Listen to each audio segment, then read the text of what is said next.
ഇത് നമ്മളെ കാറിലൊക്കെ വയ്ക്കുന്ന ഡാഷ്ബോർഡ് ആക്സറീസാണ് ഹെലികോപ്റ്റർ. അത് എല്ലാവർക്കും അറിയാം. ഞാൻ എന്താ പറഞ്ഞു വെച്ചാൽ അതിൻ്റെ വാങ്ങുമ്പോൾ ശ്രദ്ധിക്കേണ്ട ഒരു കാര്യത്തിനെ പറ്റിയാണ് പറയുന്നത്.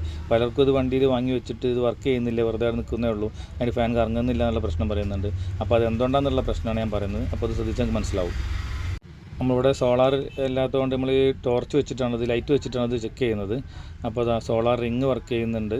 ജസ്റ്റിന് മുകളിൽ ലൈറ്റ് കാണിച്ചാൽ തന്നെ വർക്ക് ചെയ്യുന്നുണ്ട്. ഇപ്പോൾ ഹെലികോപ്റ്ററിലേക്ക് അടിക്കുമ്പോൾ അതും വർക്ക് ചെയ്യുന്നുണ്ട്. സെൻറ്ററിലെ ഹെലികോപ്റ്റർ മാത്രം വർക്ക് ചെയ്യുന്നില്ല, ഇതും വർക്ക് ചെയ്യുന്നുണ്ട്. ആ സെൻറ്ററത്തതും ഇതും ഒരു വ്യത്യാസമുണ്ട് സാധനത്തിൽ. അതിൻ്റെ സോളാർ പാനൽ നേരെ സൈഡിലാണ് കിടക്കുന്നത്. അത് സൈഡിൽ കൂടെ വെളിച്ചം കിട്ടിയാൽ മാത്രമേ വർക്ക് ചെയ്യുള്ളൂ, അല്ലെങ്കിൽ അവിടെ നിൽക്കും. മറ്റേതൊക്കെ എന്ന് പറഞ്ഞു കഴിഞ്ഞാൽ ജസ്റ്റ് വെളിച്ചം കിട്ടിയാൽ, ഇത് അടിയിൽ കൂടെ വെളിച്ചം കാണിക്കുമ്പോൾ വർക്ക് ചെയ്യുന്നുണ്ട്, രണ്ട് സൈഡിൽ കൂടെ കാണിക്കുമ്പോൾ മാത്രമേ വർക്ക് ചെയ്യുന്നുള്ളൂ. അതേസമയം ഇതിൽ ലൈറ്റ് അടിക്കുമ്പോൾ അപ്പുറത്ത് വർക്ക് ചെയ്യുന്നുണ്ട്, ഇതിലേക്ക് ലൈറ്റ് അടിക്കുമ്പോൾ ചെറിയ ലൈറ്റ് അവിടെ കിട്ടുന്നുള്ളൂ, എന്നാൽ പോലും അത് വർക്ക് ചെയ്യുന്നുണ്ട്. ഇനി ഇതിൻ്റെ പ്രത്യേകത കാണിച്ചു തരാം. ഇതിൽ 4 സോളാർ പാനലുണ്ട്. ഇത് നന്നായിട്ട് വർക്ക് ചെയ്ത സാധനത്തിൽ അടിഭാഗത്ത് 4 സോളാർ പാനൽ, 4ഉം പുറം ഭാഗത്തേക്കാണ്. അതേസമയം മറ്റേ ടൈപ്പിൽ വരുന്നത് നേരെ ഹെലികോപ്റ്ററിൻ്റെ അടിഭാഗത്ത് 2 ഉള്ളൂ. അതിന് നേരെ നോക്കുമ്പോൾ കാണൂല, സൈഡിലേക്കായിട്ടാണ്, വളരെ അടിക്കായിട്ടാണ് പോയിരിക്കുന്നത്. അപ്പോൾ സൈഡിൽ കൂടെ ആയിട്ട് മാത്രമേ കാണൂ. അതാണ് മെയിൻ വ്യത്യാസം വരുന്നത്.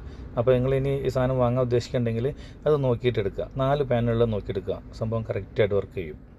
Thanks for watching.